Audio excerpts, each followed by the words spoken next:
Good evening. My name is Jason Dunn, and this is my presentation for business law. So, the article I chose today for this presentation is the COVID-19 update: Travel Still Stymied Between U.S. and Its Neighbors. The author of this article is Susan Kern, and the website you can find this on is the National Law Review. That would be www.nationallawreview.com. So I always like to try to find articles that are relevant to what's going on right now. I mean, not just necessarily some random law or that affects some business that we're never going to hear about. So I think this was obviously pretty relevant. This article is talking about how the Canadian, U.S., and Mexican borders have been closed since March 20th, and they were originally supposed to try to open back up today, April 20th. However, they just said that no, we're going to extend it another month just because we've flattened the curve a little bit with the coronavirus. However, it's still very prevalent. People are still having all-time high numbers as far as infected people go and deaths and all that. So we're still keeping that closed. Basically, the only way you can travel in and out of the country right now is if you're some high-ranking official who has international business with another country or something like that. So all these local businesses and national businesses that are maybe outsourcing to other countries, or they have to go back and forth with meetings, or go tend to other locations in other countries, all of that is completely shut down right now. So that's why this is completely like wrecking our economy, because we really don't have a lot of international trade going on, except for just the primarily essential products that we need. Amazon isn't even really shipping as much stuff as they usually do. I know UPS, U.S. Postal Service, all of those have put restrictions on what they're delivering internationally, and they're completely backed up as well. So the fact that these borders are still closed, international travel is still shut down, this affects the businesses all over the world. Not only our businesses that do work over in other countries, but the other countries as well.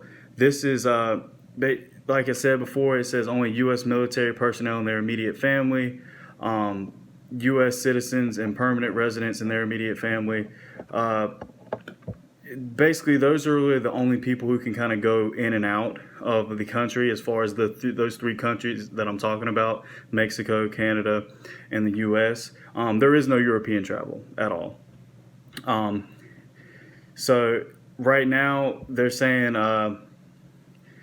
that it also says that the distribution of COVID-19 rapid testing kits have ramped up since the initial border closure order of March 20th.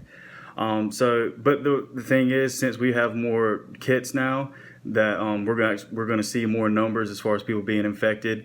So that just doesn't bode well for the countries actually opening up again, because before we can actually open up, get international travel going, and be able to resume international commerce, we got to have these numbers go down. We got to have a very minuscule threat.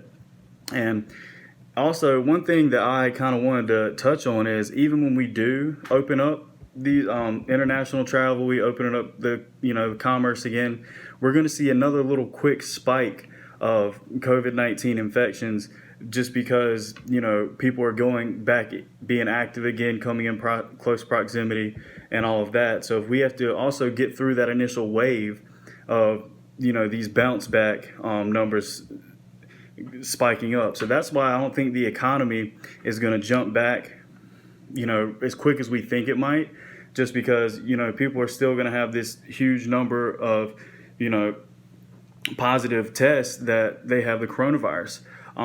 And if the quicker we can open our borders, the quicker that the international stock exchange, the international economy is going to go back up and help everybody else. Because without free travel from citizens, basically just people buying plane tickets, that alone boosts the economy as it is. That's why the government always bails out all these airline companies when in a time of crisis, because it's literally a crutch for our economy. And like I said before, just state national businesses that are doing international partnerships or companies, everything like that is shut down. Production's being shut down. shipping products in and out, outsourcing work, everything like that right now is temporarily put on hold. That's why these sanctions, as far as shutting down international travel and closing the borders, are so important to the business world, because literally everybody has to work together, all businesses. But no one country besides like North Korea really only does business with themselves, and you see how well that goes. So this is absolutely imperative that we get this coronavirus under check and actually start opening up these borders and being able to resume international trade.